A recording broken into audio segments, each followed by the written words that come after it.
In a school cafeteria in Tucson, Arizona, students weigh up their choices for lunch. Mandarin oranges, cherry tomatoes, and butter lettuce are on offer. It's a far cry from what parents remember of mystery meat school lunches from over 20 years ago. Whether it's looking at cancer or heart disease or diabetes, all of these things, the research has been done to show that diets high in fruits and vegetables, right, have a positive influence on lowering as you progress through your life. Lindsay Aguilar oversees the nutrition program in Tucson District Schools.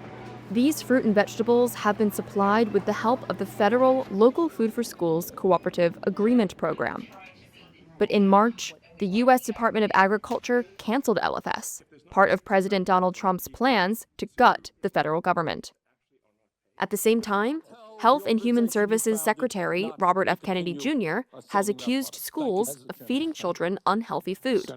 The contradiction is not lost on Aguilar, leaving her and nutrition directors across the country scrambling for funds to continue farm-to-school programs.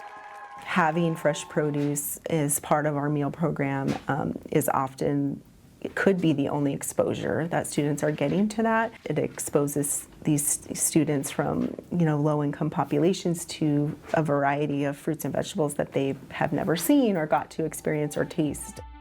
A reliance on federal food support stands in sharp contrast to the area's thriving food scene.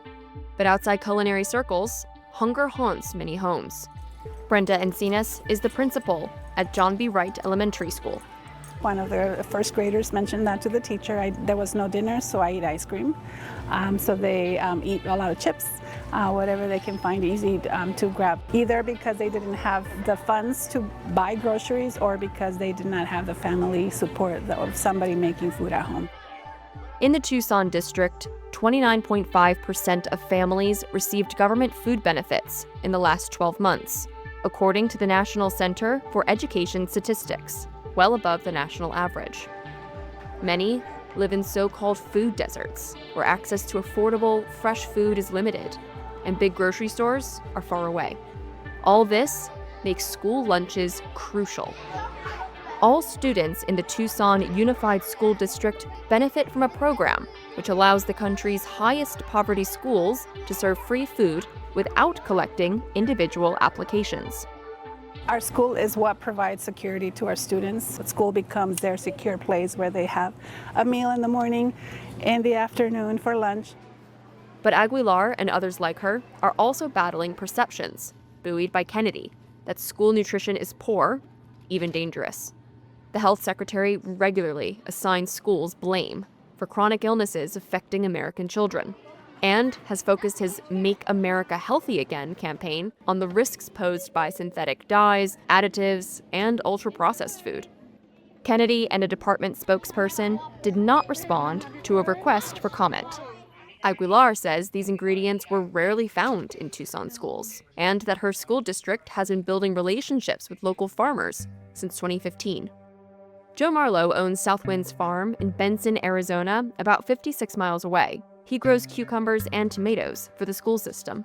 Having local schools to buy the product is just so nice in a bunch of ways. One thing, it's a 5-mile delivery. There's also small businesses and farms are they're very lumpy cash flows, and so it irons out that cash flow, which is huge. Marlowe says the produce that goes to schools is a significant part of the farm's budget, but that with the uncertainty surrounding funding for LFS, his farm will need to branch out. We'll just have to chase down more markets. That's really the only way to make it happen, and we'll have to make that up.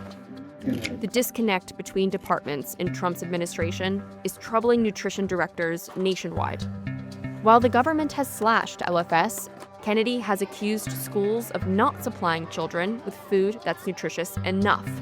Caught in the middle are schools like John B. Wright Elementary. Well, there's no way we can continue to make students healthy when they don't have the funds at home. So without the funds, we wouldn't be able to do it. We would have to rely on parents, and it doesn't happen in many of our students' families.